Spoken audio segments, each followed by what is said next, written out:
मत्स्य औद्योगिक क्षेत्र अलवर के देसोला स्थित HR चिल्ड्रन एकेडमी में आज विदाई समारोह व वार्षिक उत्सव कार्यक्रम का आयोजन किया गया, जिसमें छात्र छात्राओं ने सांस्कृतिक प्रस्तुतियां दी। कार्यक्रम के मुख्य अतिथि सेवानिवृत्त शिक्षा अधिकारी मंगलराम जाटव थे। अध्यक्षता रामचंद्र वर्मा ने की। विशिष्ट अतिथि के रूप में doctor PM Bairwa, Veer Singh Chaudhary sarpanch बाम्बोली, Sundarlal DTO, OP Mahiwal आदि लोग मौजूद रहे। अतिथियों ने बच्चों का मार्गदर्शन किया।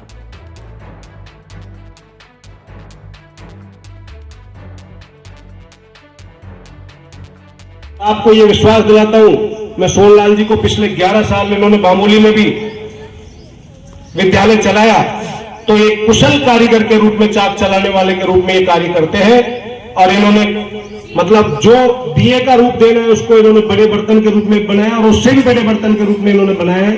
तो ये ऐसे चाक चलाने वाले व्यक्ति है, जिसको जो रूप देना है ये प्रतिभाएं निखारते हैं, पकड़ते हैं और देखते हैं कि किसको क्या बनाना है। अब ये आप लोगों पे और आपके अभिभावकों पे जिम्मेदारी बनती है कि आप लोगों को अपने बच्चों को किस रूप में ढालना है।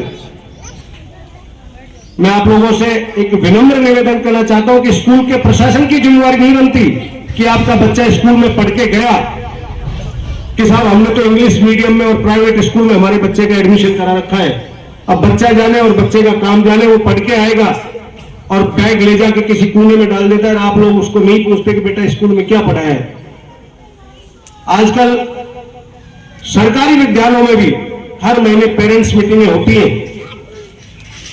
प्राइवेटों में तो बहुत पहले से चलन है, लेकिन सरकार ने भी एक नया पैटर्न चला रखा है कि भाई आपको पेरेंट्स मीटिंग में ये होता है कि बच्चे का, विद्यालय के अभिभावक का, अध्यक्ष का और विद्यालय के टीचर का और उनके माता पिता का और बच्चे की पूरे महीने की रिपोर्ट कार्ड का आप लोगों को पता लग जाता है कि हमारे बच्चे ने क्या पढ़ा है, क्या नहीं पढ़ा, और बच्चे की घर पे क्या गतिविधियां रही है वो जाके स्कूल के विद्यालय प्रशासन को भी पता लगता है कि बच्चे में कहां घर यहां से जाने के बाद क्या कमी रहती है। तो ये जिम्मेदारी आप लोगों की ज्यादा बनती है। जो सामने अभिभावक माता पिता जो बैठे हैं उनकी ज्यादा जिम्मेदारी बनती है कि आप अपने बच्चे को स्कूल से जाने के बाद उसका पूरा डिटेल चेक करें। आपको लगता है कि हमारा बेटा इस सब्जेक्ट में कमजोर है, इस विषय में पढ़ने में कमजोर है, उस बारे में स्कूल प्रशासन को अवगत कराएं। मैं आपको आश्वस्त करता हूं कि आपको और आपके बच्चे को आगे बढ़ने से कोई नहीं रोक सकता। हर्ष का विषय है कि इस विद्यालय के वार्षिकोत्सव कार्यक्रम में आने का मुझे अवसर मिला, मुझे बुलाया गया, मान सम्मान किया, उसके लिए मैं विद्यालय परिवार का तहे दिल से आभारी हूं।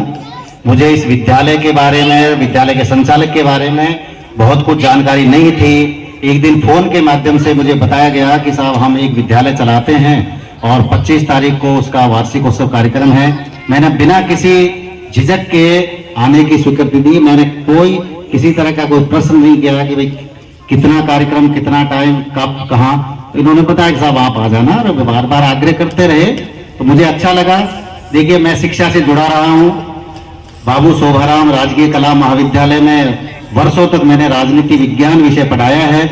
बच्चों को डॉक्टरेट, PhD की डिग्री करवाई है और बहुत सारे कार्य किए हैं। समाज के लिए शिक्षा का अलग जगाना हमारा दायित्व है और यही काम श्री सोहनलाल जी पालीवाल कर रहे हैं। अपने शिक्षा प्राप्त की और आज बच्चों को शिक्षित कर रहे हैं। और ये मुझे जानकर और खुशी हुई कि आप इंग्लिश मीडियम का विद्यालय चला रहे हैं, क्योंकि आने वाला समय अंग्रेजी का है। हमें मातृभाषा बिल्कुल जरूरी है सीखना, लेकिन उसके साथ यदि हमें आगे बढ़ना है तो अंग्रेजी का ज्ञान भी बहुत जरूरी है। और आप अंग्रेजी माध्यम से विद्यालय चला रहे हैं, यह और खुशी की बात है। आपने बहुत कम बच्चों से विद्यालय शुरू किया और आज बच्चों की संख्या काफी बढ़ाई है। ये आपकी लगन, मेहनत और आपकी धैर्य का परिणाम है। मैं इसके लिए आपको शुभाशीर्वाद देता हूं और कामना करता हूं कि आगे आपका विद्यालय इसी तरह बढ़े, सीनियर सेकेंडरी लेवल तक आपका विद्यालय जाए और आपके इस विद्यालय से अच्छी प्रतिभाएं निकलें, समाज का नाम रोशन करें। यही हमारी शुभकामना है। बच्चों के लिए बहुत ज्यादा इस अवसर पर कहना उचित इसलिए नहीं है कि बच्चों का ये जोश है आज वो अपनी प्रस्तुतियां दे रहे हैं, हमें तो बहुत अच्छा लगा। एक नशावृत्ति के खिलाफ जो नाटक प्रस्तुत किया उसमें बहुत अच्छा मैसेज बच्चों को दिया, बच्चों ने दिया।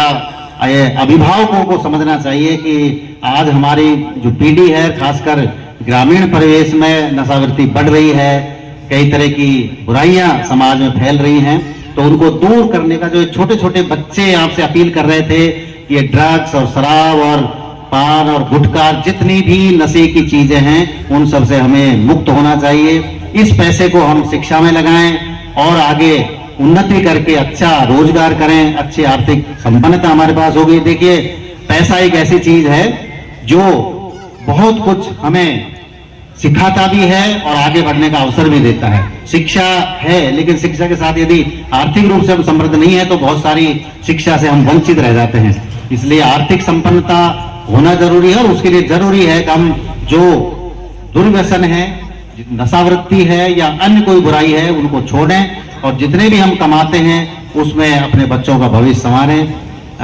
बच्चे मेहनत करें, पढ़ लिख कर आगे बढ़ें, यही हमारी शुभकामना इस अवसर पर है।